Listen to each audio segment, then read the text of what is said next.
You're listening to Best Forevers, a podcast for kindred spirits, a podcast that encourages you to love more on your friends and to further consider the issues that plague friendships. I'm Alysa Lucas, and I need a break. I need a break. I need a break. I need a break. I need a break from work. I need a break from grading. I need a break from gestures vaguely to the world around me. But don't we all need a break?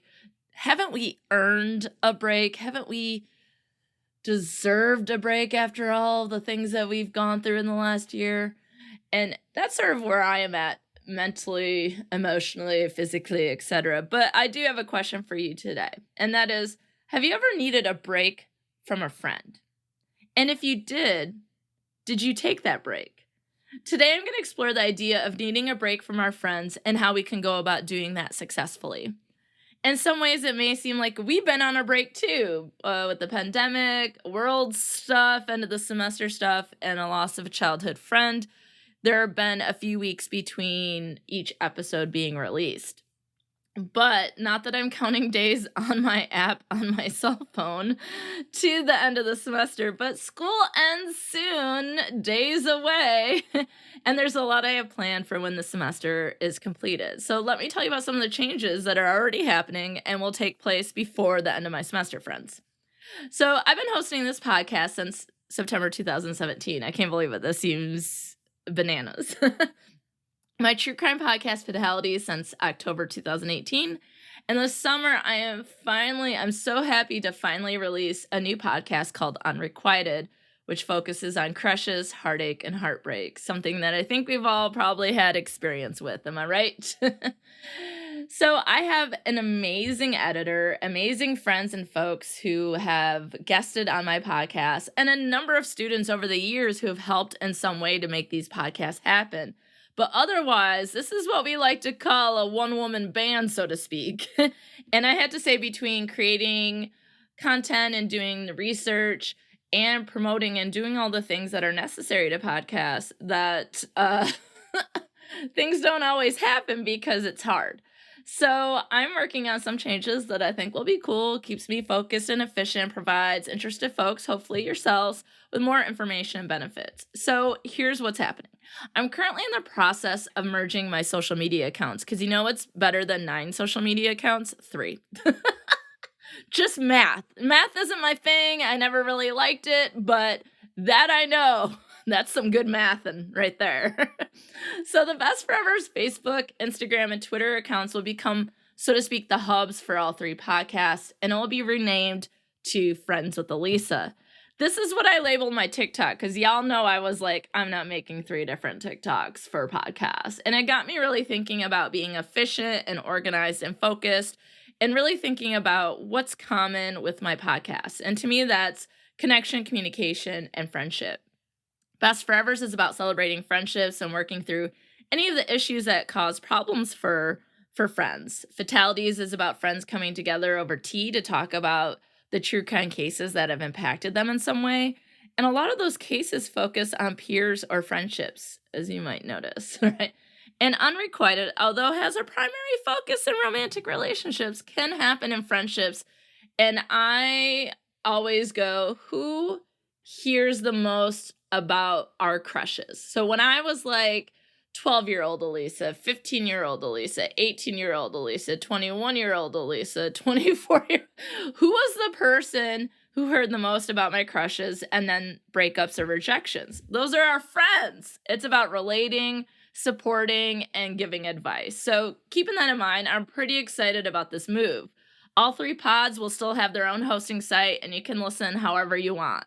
But the Friends with Alysa social media accounts will cover all 3 pods, including promos for episodes, tips and advice related to topic, recommendations, different organizations that might help in certain ways. Like I'm thinking if a true crime case, talking about like the Innocence Project, or talking about friendship, that there are different organizations that help the elderly with loneliness. You know, there's still memes and contest challenges, tea, true crime, relationships, sharing all the good stuff Friends with Alysa do. So I really think that there's a lot that can be done, and I'm really excited about this. Additionally, My Patreon account will merge to House L3 Pods as well. It means one account for me and listeners who have been supporting both Best Forevers and Fatalities, and I appreciate that so much. But even more, it means a lot more cool benefits for folks who are about any and all the topics. So there might be some tea recommendations and my new tea TikTok. It's like, how do you say that 5 times fast? You can't. But the videos that I make about tea recipes and the recommendations that I make regarding books and all the things that extra true crime episodes or, seeing friendship and TV shows, all those extras, there's so much that will be going on Patreon. And I'm just excited that maybe I'm way too excited about it because I got some custom made purple pencils that say Friends with Alysa on them, and my first unrequited stickers are on the way as well.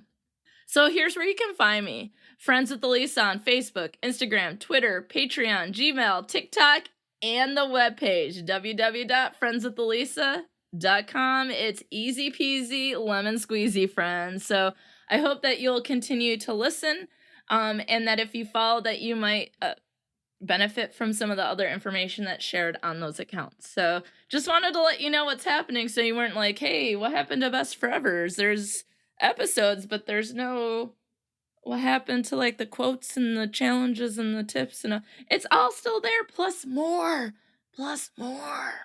So why do we need breaks though? Let's get back into the topic. Now that you know what's up, let's get back into the topic. And why do we need breaks? Why did I need a break? And then because I needed to get this merge all set up and so that I can do a better job as a podcast host and really focus on the things that I want to do, right? And so breaks can be good, and they can be good in friendships too.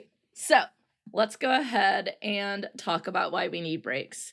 I feel like there comes a time when taking a break from a friend is the best thing for everyone. But you don't want to completely end the friendship, right? It's not necessarily like a trial run breakup. It's just like, you know what? I might need a week. I might need a month.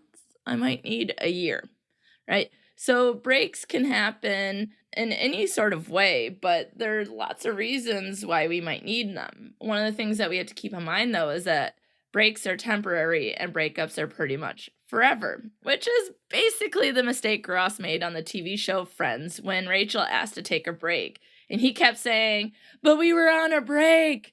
When he ended up sleeping with another woman, Rachel just said, she wanted some time off to think, and he thought that meant they were broken up. A break and a breakup are two different things. So let's not be Ross, okay, friends? An Elite Daily article from 2017 written by Rachel Chapman talks about 7 indicators that it's time to take such a break. And then I add in a few more that I think are critical given my understanding of friendship, but also considering 2021, right? So the first one that Rachel Chapman writes about is that at a certain point, the littlest things start to annoy you, and this might be a signal to take a breather. And then what that can mean is that it might allow you to have some time off from whatever it is that keeps getting underneath your skin. And then that might be able to lead to a more productive conversation about something that is bothering you when it comes to that friendship. But, I've talked about annoying friends before, and there's certainly some things that friends can't change. So maybe a breather when there's something annoying happen can give you a reset to remember some grace and some compassion and some kindness and maybe getting yourself set up to be able to deal with said behavior. But if it's something that can change and it's like they interrupt you every time you're talking, like having that conversation in that moment is probably not going to work very well. In fact, it could probably lead to a fight or, some other, the end of the friendship, right? So we don't want to end up talking poorly about our friend to them, accusing them of things, making them feel bad for things they can't change. But we also might need some things that are like, you know what, this would be best if we communicate and we got on the same page. And sometimes taking that breather can help you work through if it's your issue or it's an issue that you need to work out with your friend. So the second reason why we might need to take a break is that you aren't laughing as much. And so this one makes me think, of course, that one of the qualities that we look for in friends is enjoyment. And if it isn't fun anymore, it might be time to call for a little timeout or for a break. But I also think it's an important reminder that friendships are not always about fun. And so if you're like, oh, well, we're not having fun and laughing, right now because this thing happened, you shouldn't like escape the friendship every time like something might go wrong or there's a bad day or something like that, because we had to think about the other qualities of friendship. It's about being there for friends, it's listening, providing support, providing advice, things of that nature. So, in some cases it might just be, hey, just need, maybe we just need to take a break so that we can find the joy again, right? Or maybe it's like, hey, why do I like try to run for the closest exit every time it isn't fun or we're laughing? So again, a break isn't always about the other person, it can be about us. So the third indicator that it's time to take a time out from our friends is if you rely on them too much. So if you need them for so many things that it makes it difficult to function without the friend, it might be time to take a break to figure out how to do that functioning on one's own, right? But I think that this can go the other way too, and feeling like the person is being too needy. So it's like they always want to hang out, they always want to do these things, they're constantly texting, things like that. And that can also be something that might go back to the first one and gets annoying, or you just want to be like, I just need a break. I just need time to myself. And I realize that I've been in my house since March 2020. So the example I'm about to use here doesn't deal with human friends, but my furry friends. So as y'all know, I got 2 cats and a dog, Rooney, Ferguson, and Finnegan. And I love them. When the world sucks and you look at their little precious little faces, then it makes it feel better. But you know what? This morning I was like, Ferguson, if you don't stop tap dancing on me, I am going to put you outside the bedroom and close the door. Like, this is time for a timeout. Like, you are too reliant on me. You think you need food all of the time. You're a stage 5 clinger, right? Sometimes it's like, okay, I just need a break. Like, why don't you go chill for a moment? Or I love him. Finn follows me everywhere. He's a little shadow, but sometimes it's like, it's okay. You can stay there. I'll be right back, right? So I might be like, okay, I'm taking you for a walk, and then I might put you in your house for a little bit. You can have some quiet time as well. So like I said, I realize these aren't human examples, but Ferguson this morning reminded me of like, it's okay to take a time out. And don't worry, friends. He is well loved. He is well fed, but he acts like I've never given him a morsel of food. And I'm sure some of you out there have cats that do that. Rooney she'll let you know when she's hungry. She's like, okay, mom, let's get some kibble in that bowl, But Ferguson is just like constantly like, there's 1 kibble missing. I need you to put 2 more kibbles in to make up for it. Okay, it's been 3 minutes. I ate some kibbles. Now I need you to refill it. And so it's like, bro, calm down. Another reason that it might be time to say, you know what, we need to take some space is that you don't feel like the best version of yourself when you're together. And yeah, this is not a good feeling. I think this could lead to cognitive dissonance, which we were just talking about in my theory class. And cognitive dissonance is that when you have that inconsistency between behaviors, attitudes, beliefs, and there's just like not a good feeling there. So this idea that I feel like I need to be with my friend, but when I'm with my friend, I feel bad. And friends should make you essentially feel good. It's not necessarily blowing smoke up your skirt every single day, But the idea is you shouldn't feel bad around them.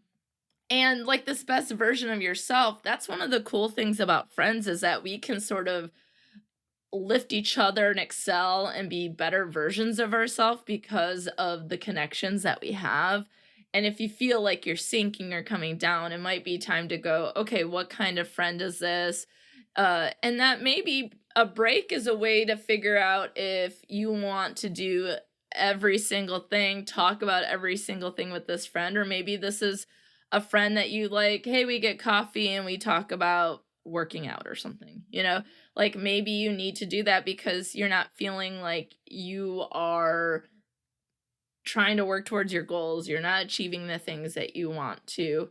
And I know that there's probably some guilt or feeling bad because it's like, oh, but we're friends and we should be together. And I shouldn't not want to be their friends. And I think sometimes that happens. And, you know, if there's something you want to do and they're dragging you down, it might be a time to like go back to the drawing board and figure out how you can achieve your goals and maintain the friendship if that's something that coincides together. The fifth indicator that it is time to take a break is, oh, and this one really bothers me no matter if it's friend, romantic, or otherwise. They never want to do what you want to do. Oh, God. It's like, hey, everyone, it's called compromise, right? Many years ago, my parents were like, hey, can you help us fix all these things that are going wrong with the television? I said, yeah, if you watch an episode of The Walking Dead, because they never wanted to watch it. That's such a funny example. But now it's like I'm watching Bosch to their excitement. So, it's like, okay, now we can watch Bosch together. We can, but I don't think I'll ever get them to watch The Walking Dead again. They were like, we did what you asked, and that is that. And it's okay if your friends don't like things that you do, and that's, it's like they're not into the show you watch, they're not into the music you listen to, they're not runners, those sorts of things. So you have other friends that you do that with, you drink wine with, or you run with, or you talk to each other about your goals. Like, we all have different things we want to do, but this is a two-way street, for real, for real. This is why friends are voluntary. This is why we're on equal footing, because it's not about one person over the other. It's about the two together, right? And so I always say, like, even if on someone's birthday they can't win, like, they're getting the raw end of the deal, right? It's going, what can we find that we enjoy to do together? And that's something in friendship that makes sense, that we get together because we have something in common, right? We're similar. That's how most people become friends. They have something in common. But that still doesn't mean like, well, every time we go somewhere, we get this food because that's what I want. I don't care what you want, right? No, it's like, okay, well, last time we did Taco Bell. How about this time we do, as I say, Qdoba? Apparently, I'm like, tacos and burritos, everyone. But it is like, okay, I know you like to get pizza, so let's go get pizza today. Or what do you think about that? And that to me, I think is a really tough one. And I think that one could be easily fixed when and if you feel comfortable talking about it. And a break might be the time you need to become comfortable with talking about it. Or just saying like, well, they always want to go do this thing. And you're like, oh, I'm not available for that. And so then it's not something that you feel forced to do because they're your friends, right? They should want to do the things that you want to do as well, right? And again, like, let's be clear, no one should be forced to do anything, but I think the idea is that we make friendships because we have things in common, but then we also will do things because we respect and like our friends and know how much something means to them, right? Like, so if you have a friend that's really into, I don't know, a movie series or a book series or, something like that, asking them about the book, giving the book a try, going to see a movie with them, those things are still a good friendship. Even if you don't like something, you don't have to yuck their yum and say, what I want to do is the right thing. Like, no thanks. I'm not around for that. I'm not up for that. I don't like it. I'm just like, no. Like, people are like, it's a one-way street. Well, then you're on your street by yourself, because no thanks, right? Okay, so the next indicator is that you're bored. And I'm like, bored? I mean, maybe it's because it's really hard to go anywhere and do anything. that we thought about previously. And so maybe we have a friendship rut, right? Maybe it's like, oftentimes we talk about that in romantic relationships. And then we started doing like date nights and, we have to mix it up. And I don't think there's any reason why we can't mix it up in our friendships too. And maybe we need a breather to just be like, is the friendship not working for me, or is there something else that we could be doing? Maybe we just need to have like a brainstorm session, come up with ideas, and be creative about how we spend our time together. So uh romantic partners go through ruts, friends can go through ruts too, and it's okay to say, you know what, let's take a week off and we'll get back to something more exciting. Or maybe you can generate ideas that will bring some more excitement or something new to the friendship. And then finally, in the article by Rachel Chapman, she talks about they're always judging you. And y'all, this one seems like a break would be a good time for some reflection to see if it does, in fact, lead to a friendship breakup. Because here's what we don't need from friends: judgment, being critical, being put down, being insulted, right? We might get enough of that from TikTok comments or social media or coworkers or family members or whoever else, and we just don't need that. Like, and I always say, who am I to judge? I had bangs in the 80s, which is a great line that Carrie says in Sex in the City. It's one of my favorites. And I did have bangs in the 80s, but not like those glorious bangs. Like, I wasn't good at it, but like, so that makes it even more like I tried to do bangs in the 80s, and it's sort of like a bless her heart sort of moment. So again, who am I to judge, right? And certainly that's not something that we think about in friendship, because again, friendship is not about making people feel bad. It's not about them making them feel good, enabling risky behaviors and always being like positive, positive, positive, like the toxic positivity that we talked about before. But it is this really sort of, we need to really consider that our friends might be giving us a point of view that we haven't thought about, that might be painful, but they're doing it in the best way they can.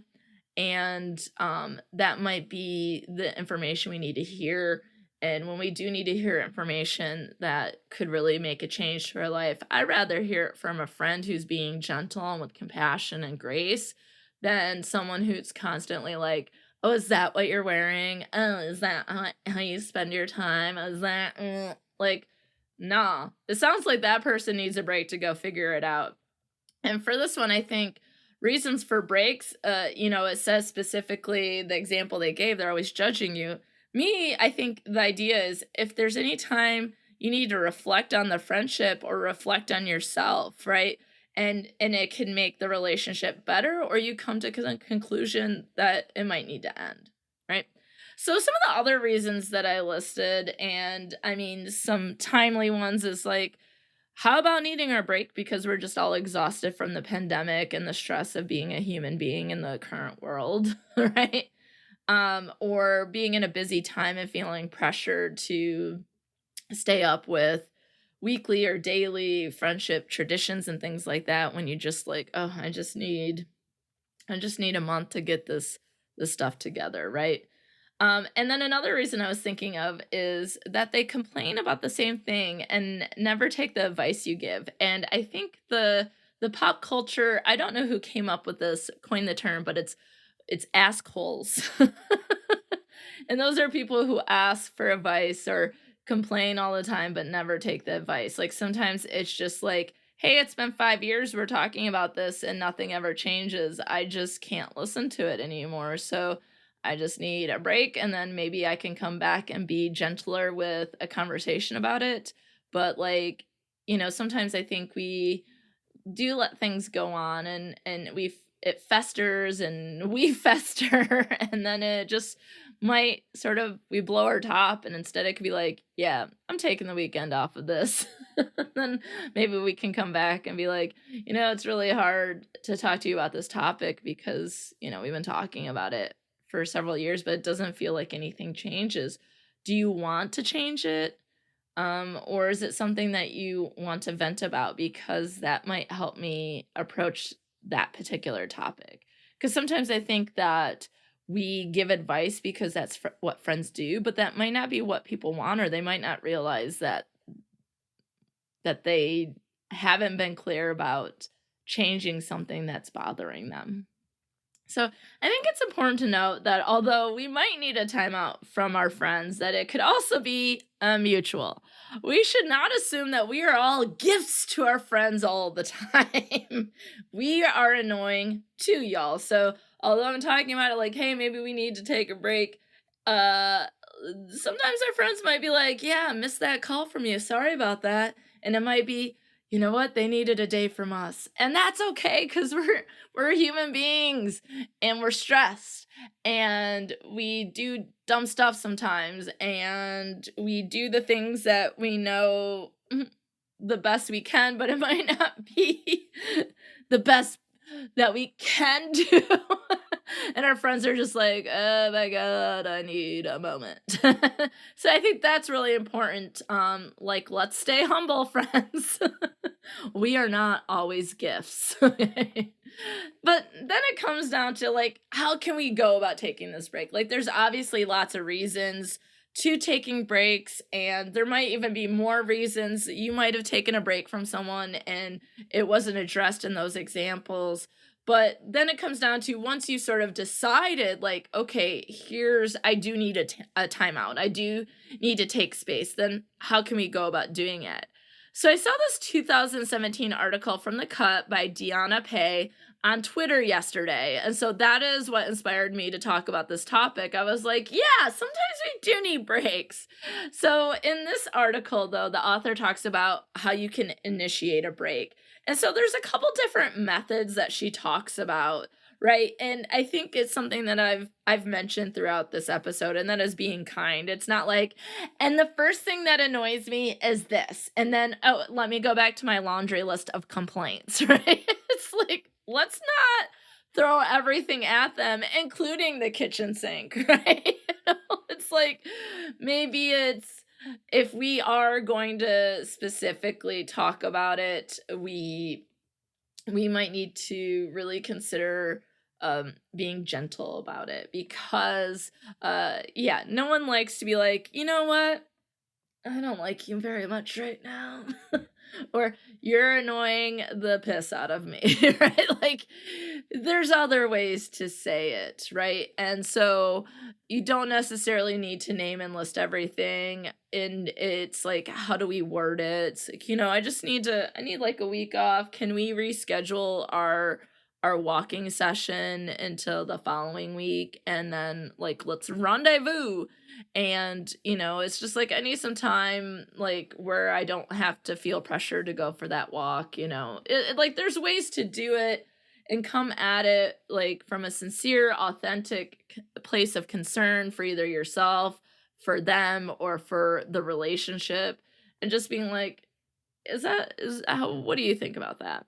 But also, sometimes as friends, you can read the room, right? And you can be really direct. And that's something that Deanna talks about in an article. And it's like, talk it out more directly. Like, being kind is important. And in some cases, people might not say that they're taking a break, which I'll talk about that method in just a second.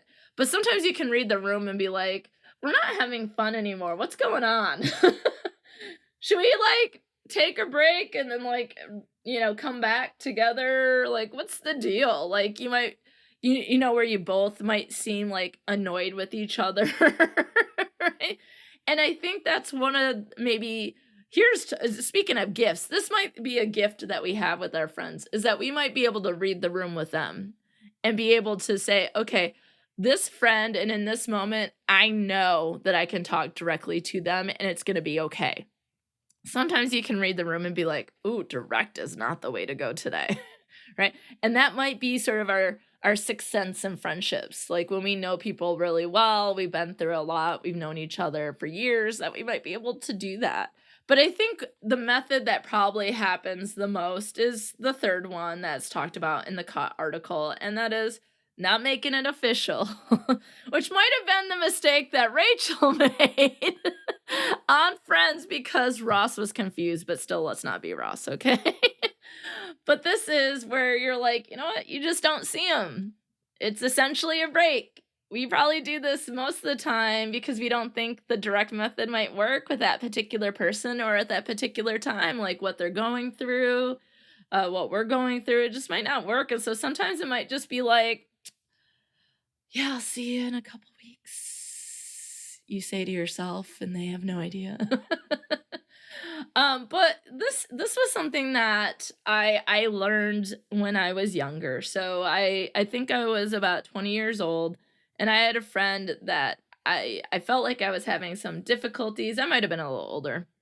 Um, it was early 20s for me. How about that? You're like, I don't care how old you are. Tell us the example. But I think my point is that I was young and I assumed that friendship meant everything and anything. Like if you're gonna be friends, you're all in. And I was having some difficulties with a friend, and we actually, well, I sent a message to her and ended the friendship a few years later. But it was really hard because it's like there's things that were bothering me about it. Like, maybe I felt like I wasn't my best version. I felt like she relied on me a lot. Things were definitely annoying me. I felt like there was just like this weird sort of, and I don't mean this in a way that's like to the level of the movie, but like single white female, just kind of felt like everything that I found joy in, it's like she took over. And I don't know if anyone's ever had that feeling before. Maybe this is an episode topic for another time where we can dive into that feeling, right? But I just like things didn't feel right. And so I worked at the state of Michigan, local government, right? And I worked with a friend of mine who I made at this workplace. She was several, like 3, 4 years older than me. And boy, 3 to 4 years older doesn't feel like a difference, but it does when people are much more wiser than you because they've had so many experiences, over in that 3, 4 year gap that I haven't quite got to yet. And when we were talking about it on break, I remember specifically being in the break room and she's like, you don't have to answer every time they call. Just miss a call and then return the call later. If it's like you can't do it then don't do it then. Like you don't have to be there every single second for every single thing. If it's a stress on you, then think about yourself as well. And that was really an important moment for me because I think the way I framed friendships as being like this all-encompassing thing that I might have contributed to this idea of stress on myself, stress on other people. It might lead to like not having boundaries, having sort of toxic or unhealthy friendships. And so that really was sort of a turning point for me, is that we can be friends, but we don't have to talk every day. And here's the other thing. I don't even like talking on the phone. Like, I mean, Kate and I have been friends since 1995. I think we've talked on the phone like 4 times. She told me she was engaged. I told her we got tickets to My Favorite Murder, front row, Chicago. And then there's probably a few other times. Other than that, it's like texting or, but I hate the phone. So why do I need to pick up the phone every single time someone calls? It's not something I enjoy, so let's not do it. So I think that I saw my friend's advice as giving me that permission to be like, you don't have to make it official. If it's something that's going to help you to skip a call or to take a week away from that person, then do it. And then if it's something that you do need to discuss, then it'll come up later, right? And that's what ended up happening. Came up later. So in this article by Deanna Pye, she also talks about things that sort of reflect the why we can take breaks, or like we have to remember the why. So that's the first one. You have to remember why you're doing it if you are taking a break, whether you talked about it directly or you're taking something unofficial, is that you're sort of weathering a rough patch, much like we might describe in romantic relationships. So sometimes people might be like, oh, I miss my friend and I want to call them. And so maybe that means your break time is over, or maybe you're just like, no, I need to just like, I'm still reflecting. So let me just wait before I reach out to them, right? And then the other thing is, besides, specifically the methods they talked about, be sure that like you're getting that perspective, that reflection, that time to really think about what you need, whether it's with the friendship or not, whether it's about the break moving to a breakup. And so sometimes it's like in a moment we can be reactionary, and maybe it's an overreaction, and then you take a weekend off and you're like, well, what was my deal? You're like, okay, well, I could see things more clearly now. And so I think that the 3 points that Deanna makes is like how you might communicate about it, right? And then the second 2 are more like things to remember that you should be doing during that break. And so what does this all mean in the end? I'm pretty sure people would feel guilty about wanting to take breaks from their friends, but it seems like it's more appropriate to step back if needed rather than force something that might turn into a situation where the friendship might end. It might be the saying or doing something that you can't take back. And so I think in any moment, and when I teach conflict in my interpersonal classes or in past conflict classes, if someone needs a moment to sort of gather their thoughts, even when you are in a conflict, give them that time. That's what they need. You need that time too. That's okay. Breaks really seem like a moment we can take to focus on something else or something related to the friendship that leads to something that's productive, right? It's going to help the friendship, and maybe it becomes more crystal clear that the friendship needs to end. And then that's when you can start thinking about what steps you might need to take to end the friendship. And we'll be going there soon, friends. So in the next episode, my honor student Kayla is going to return to answer questions about friendship and a new installment of Asking for a Friend, which is, I always think is a fun episode to do. Then in episodes after that, we'll dive into the phenomenon of ending friendships. So if you have stories to share about friendship breakups, friendship heartache or heartbreak. So I was talking about unrequited, it happens in friendships too, right? So if you have any stories that you'd like to share, please email me at my new email address, friendswithalysa@gmail.com. And remember, there's only one S in Alysa. So until next time, friends, take a break if you need it and come back fresh and ready to friend the crap out of them. Because without our friends, who would we be? Thanks for listening to Best Forevers. If you like what you hear, be sure to subscribe, rate, review, and of course, share with a friend. Please be sure to follow Best Forevers on Facebook, Twitter, and Instagram at Best Forevers Pod, and I'm at Dr. Alysa Lucas on Twitter. You can always find the podcast webpage for more information at bestforeverspod.com, and share your stories of friendship by emailing me at bestforeverspod@gmail.com. And if you'd like to support the movement to love on our friends more, check out the podcast on patreon.com/bestforeverspod. Now, friends, check out this recommended podcast that you must get in your ear holes immediately.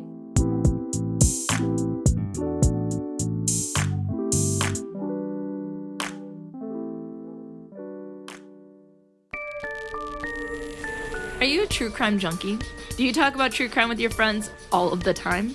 And are there cases that have stuck with you for so many years because of geographic or emotional closeness? If so, then welcome to Fatalities. I'm Alysa Lucas, and this is the podcast where I explore true crime cases over tea with the help of my friends. Because without tea, friends, and good conversation, there's nothing but darkness and chaos. So grab a warm cup of tea and join me as my friends and I discuss the cases that have struck a chord with us and the related issues that might help us understand why such horrible crimes have occurred. The podcast is dropped every other Wednesday and is available on such podcatchers as Apple, Podbean, Spotify, and so much more. You may follow Fatalities on Instagram, Facebook, and Twitter, but don't forget that Teas is spelled Teas, because here is where we spill the tea.